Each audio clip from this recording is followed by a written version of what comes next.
A few weeks ago, I learned Il y a quelques semaines, une lauréole qui faisait un discours dans ma paroisse m'a donné une leçon importante. J'étais touchée quand elle a parlé et rendu témoignage de Jésus-Christ. Elle a conclu son discours en disant ceci. Quand je mets Jésus-Christ au centre de ma vie, ma journée se passe mieux. Je suis plus gentille avec les personnes que j'aime et je suis remplie de joie. J'ai observé cette jeune fille de loin au cours des derniers mois. Elle salue tout le monde avec des yeux qui brillent et un sourire avenant. Je l'ai regardée se réjouir des réussites d'autres jeunes. Deux églantines m'ont raconté récemment que cette jeune fille avait décidé de ne pas utiliser ses tickets de cinéma quand elle s'est rendue compte que le film n'était pas vertueux et aimable. Elle est aimante, gentille, obéissante. Elle vient d'une famille monoparentale et sa vie n'a pas été exempte de difficultés. Je me suis donc demandé comment elle faisait pour conserver un esprit heureux et gentil. Quand cette jeune fille a témoigné « Je mets Jésus-Christ au centre de ma vie », j'ai eu ma réponse. Nous croyons que nous devons être honnêtes, fidèles, chastes, bienveillants et vertueux et que nous devons faire du bien à tous les hommes. Cette liste magnifique de vertus chrétiennes que l'on trouve dans le 13e article de foi nous prépare pour les bénédictions du temple et de la vie éternelle. Je voudrais insister sur l'un de ces mots, bienveillant. Le mot bienveillant est un joli mot que l'on n'entend pas très souvent. Il vient du latin et signifie vouloir le bien de quelqu'un. Être bienveillant, c'est être gentil, avoir de bonnes intentions, être charitable. Beaucoup d'entre vous ont appris à la primaire ce qu'était la bienveillance et ont appris ce chant.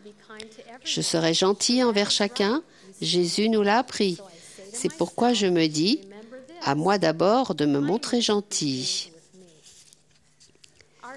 Notre Sauveur nous a appris à être bienveillants et lui-même l'était.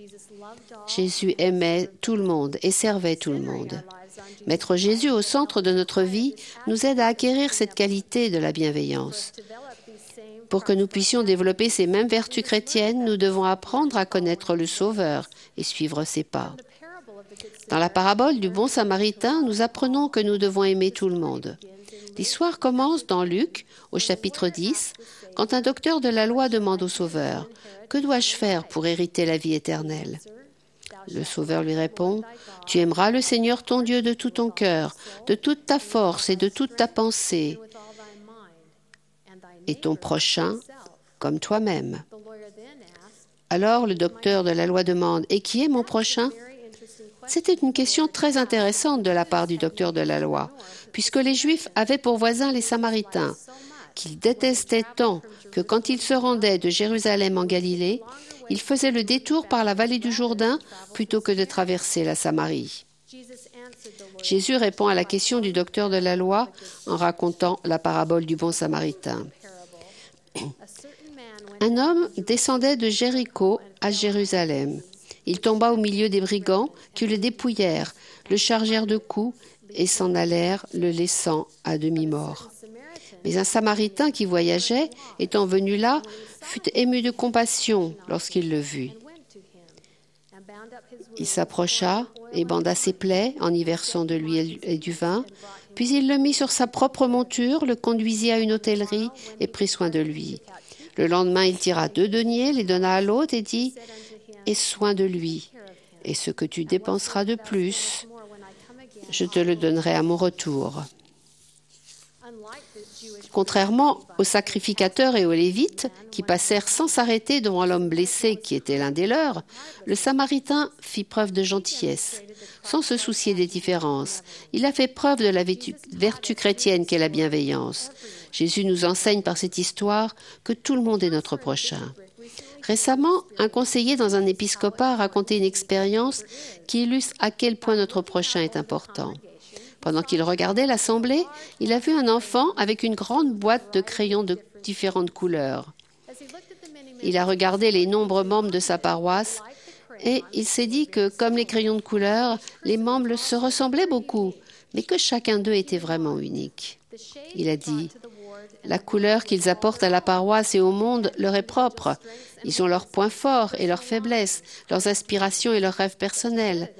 Mais ensemble, ils fusionnent en une couleur d'unité spirituelle. L'unité est une qualité spirituelle.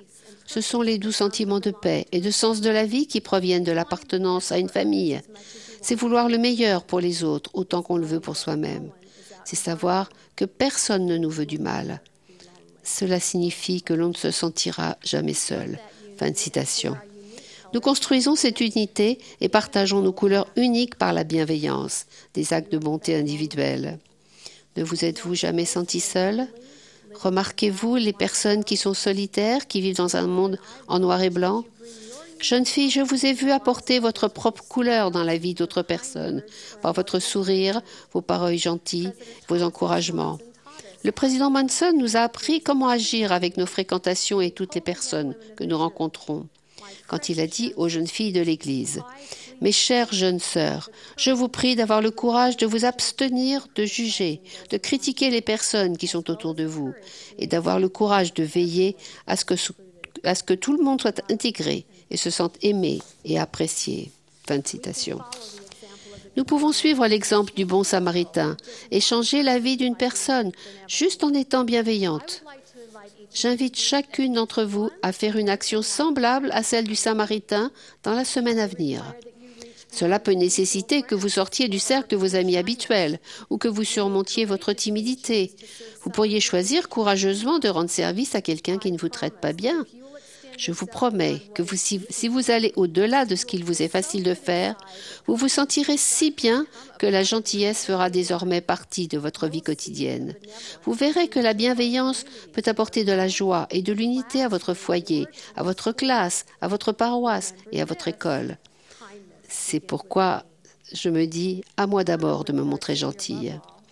Notre Sauveur a non seulement aimé tout le monde, il a aussi rendu service à tout le monde.